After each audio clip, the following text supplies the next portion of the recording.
Vladimir Putin is making his first trip outside Russia since his invasion of Ukraine.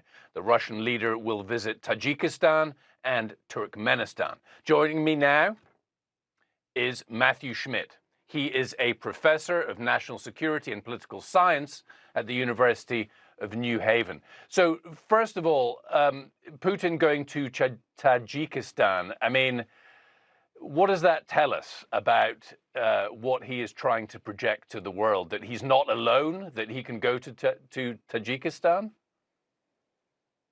Well, Tajikistan and as company is pretty much like being alone, right? It's not great company, and this is less like a diplomatic trip than a mafia boss going out to to meet his lieutenants. This doesn't give him a lot of comfort on the world stage. Okay. But, he is trying to show us in the West that he is not alone and that he's perhaps trying to show his own domestic audience something, that he's not alone and that the West is against him and others. Is that what's going on? Right. He's going to two countries that were part of the Soviet Union that the Russian public sees as part of those other peoples that are engaged in this fight against the West. And this is really directed as in propaganda towards his own people in order to keep them in the fight. Because remember, there's a good bit of dissent in Russia right now. There are plenty of anecdotal reports and more that suggest that Russians are not racing to join the army, that Putin is having to reach out and recruit 30 and 40-year-old men that have fought in Syria or in Chechnya, because he doesn't have time to train younger men who would be more effective on the battlefield. So the situation in Ukraine is more dire than I think we often think. And you can see that by the fact that he can't go to other places than his own backyard.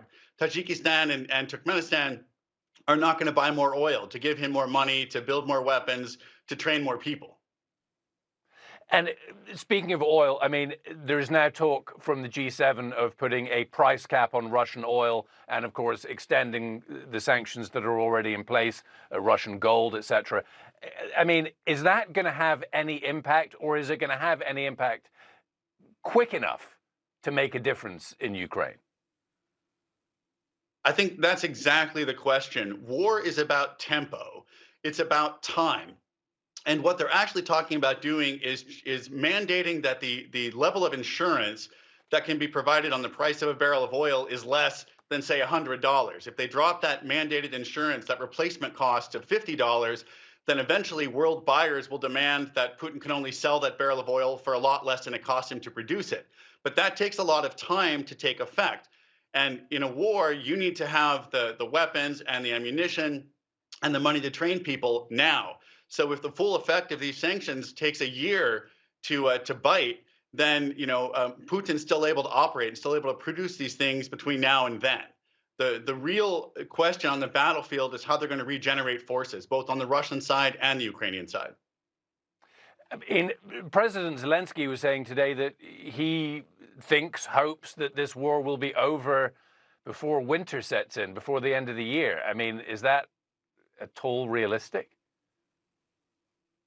I think it depends heavily on how fast the West can flow weapons in, and weapons of the right kind and in the right amount.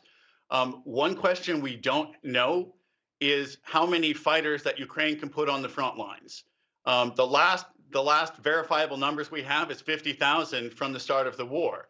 I've seen numbers as high as 800,000 or 1 million for his total men under arms right now, but we just don't know what that front line is comparing to with what Russia has on there.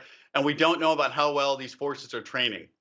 We don't know, in other words, how combat effective Ukrainian forces are against Russian forces. And I would expect that both sides are quite exhausted right now, and that the tempo of fighting will go down over the summer and pick up in the fall as weapons flows and troops are trained, flow into that theater more.